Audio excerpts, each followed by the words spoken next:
Hello and welcome to Prairie Street Culinary Kitchen. I'm Naomi Ross, author of The Giving Table cookbook, and I will be your guest chef today.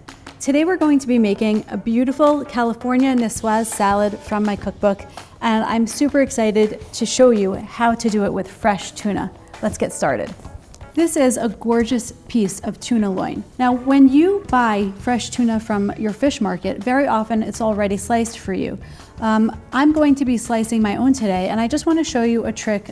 Don't be afraid to use something like a ruler or a tape measure.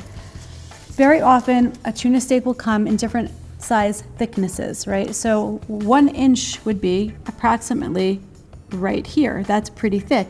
How do you know how long to sear it for when you're cooking tuna? I'm going to slice off about a 1 inch piece, and we're going to talk about the 10-minute rule for cooking fish. It's a general rule that I have that basically for every inch of thickness requires about 10 minutes total cooking time. There is one exception to the rule, however, and that would be tuna, because most people really enjoy tuna served rare, meaning seared on the outside but left pretty red and meaty on the inside, which means that we have to break our own 10-minute rule. Let's give it a salt and peppering to season it with some kosher salt. Okay, we're ready to sear, and I have my pan on high heat because searing, otherwise known as browning, is high heat cooking. It's intense, and you want to make sure your pan is screaming hot before you put any food in it. I'm going to put just a little bit in. We're going to be putting this tuna in very closely. You want to hear that sear. I'm watching the very bottom of the tuna actually cook before my eyes. I'm watching the color change and creep up on the side view of the fish. Let's take a look and see how far along it is. I'm going to lift up. Nice release, that's a good sign. And now we're gonna do the other side.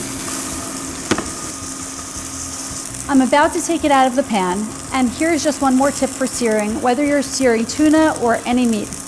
Put your exhaust fan on, because with high intensity cooking, it's gonna make smoke and it's gonna make steam.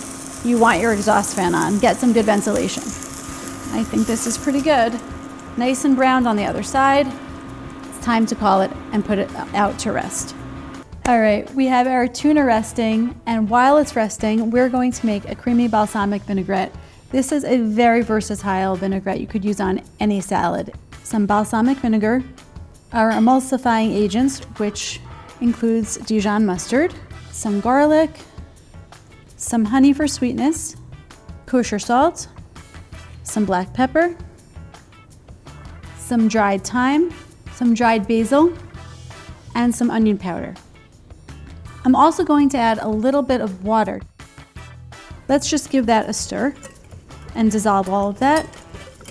It's always helpful when you're making vinaigrette to use a larger bowl than you actually need, because then you're not afraid of spillage, basically. You're not afraid of getting stuff all over the place. So we're going to add in our olive oil in a little slow, steady stream, but keep the motion going while you're adding it.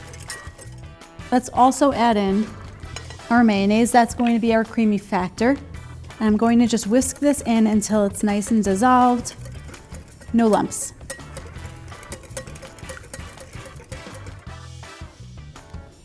And there you have our dressing.